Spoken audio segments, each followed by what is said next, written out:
কাদা ভক্তের সঙ্গ করলে তোমার এই পাপিষ্ঠ হৃদয় খানাও একবার কৃষ্ণ নামে হরি নামে হরি বল হরি বল।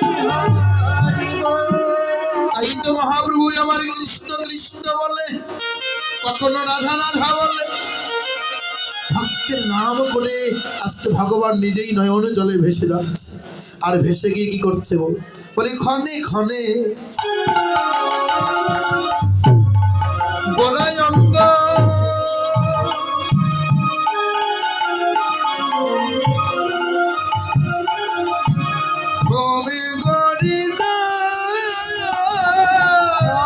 খনে খনে গোরায়ঙ্গ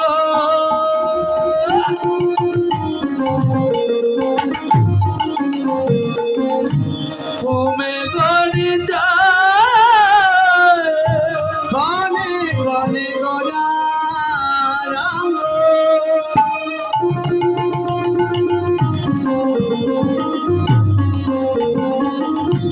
ঘুমে গড়ি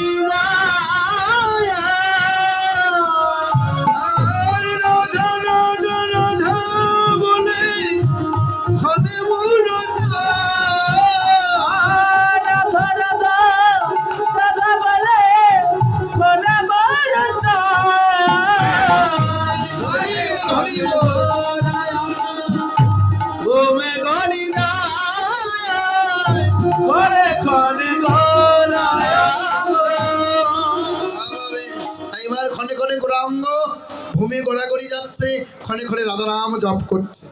তাহলে দেখুন ভক্ত হয়ে আমরা ভগবানের নাম জপবো, তাই না? কিন্তু আর ভগবান হয়ে আজকে ভক্তের নাম জপ করছে। তাহলে এমন ভগবান আর কোনো কালে কোনো যুগে ছিল মা?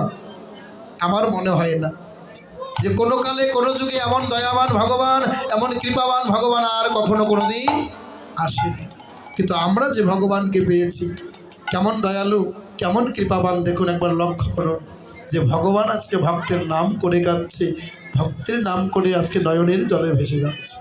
তাই তো বৈষ্ণব মহাজন, বৈষ্ণব কবি কলম দিয়ে বলছে, ওরে ভক্তগণ দেখো, এমন ভগবান তোমরা আর কোনো কালে কোনো যুগে পাবে না। কেন পাবে না? যে ভগবান ভক্তের নাম করে কাঁদে, এমন দয়াল কি আর জগতে কোনো দিন তোমরা পাবে? কিন্তু জগতে সবাই তো কৃষ্ণ নামে কাঁদে, আর সেই ভগবান গৌর হয়ে এসে আজকে রাধা নাম করে গাচ্ছে। তাই তো বলছে জগতে এমন ভগবান তো আর কোথাও মিলবে না। তাই তোমরা যদি পারো একবার এই গৌরীর সঙ্গ করো, গৌর কৃপা হলে তোমাদের ভক্তের উপরে ভগবানের কৃপা। হরি হরি হরি হরি রাধে। বাবা দেখো, আজকে আমরা কলির জীব হয়ে যারা জন্ম নিয়েছি, তারা ধন্য জীব হয়েছে। কেন বলতে পারে কেন ধন্য জীব হয়েছে?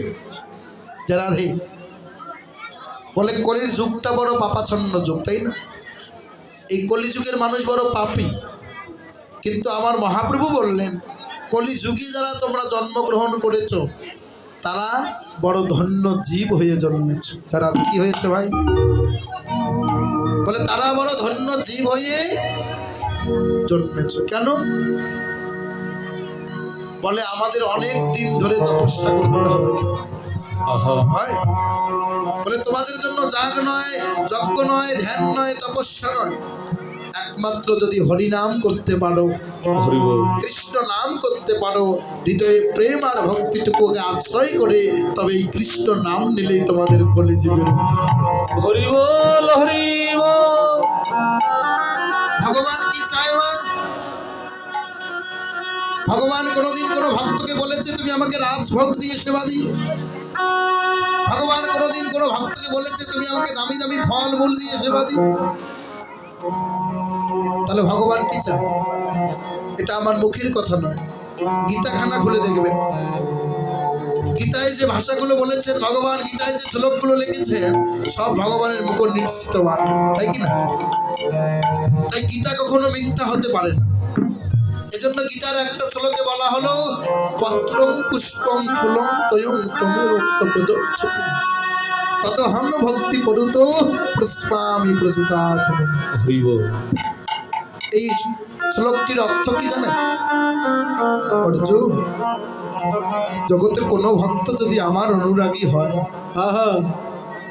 আমাদের দেহ মন প্রাণ জীবন যৌবন সমর্পিত করে যদি আমার চরণে কিছুই দিতে না পারে, একটি মাত্র পুষ্প, এক টুকরো ফল, এক গ্লাস জল আর একটি তুলসী পত্র দিয়ে যদি ভক্তিটা মিশ্রিত করে আমার চরণে দিয়ে যদি আমাকে ডাকার মতো ডাকতে পারে, আমি এতেই সন্তুষ্ট হয়ে যাব।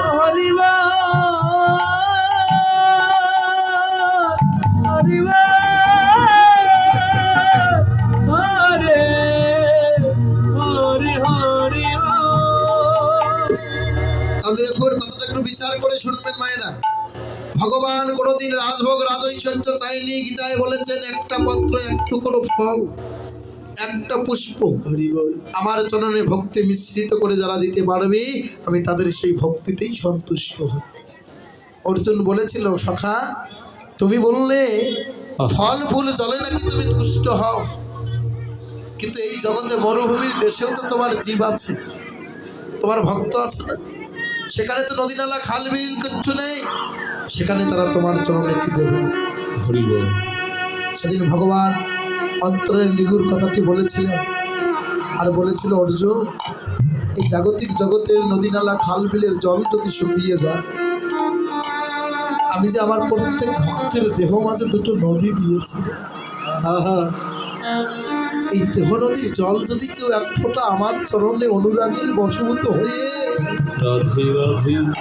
অনুরাগের ঘরে পড়ে অনুরাগ হৃদয়ে ধারণ করে ভক্তিটুকু হৃদয়ে ধরে যদি একবার অনুরাগের ঘরে বসে দু ফোঁটা নয়নের জল দিতে পারে,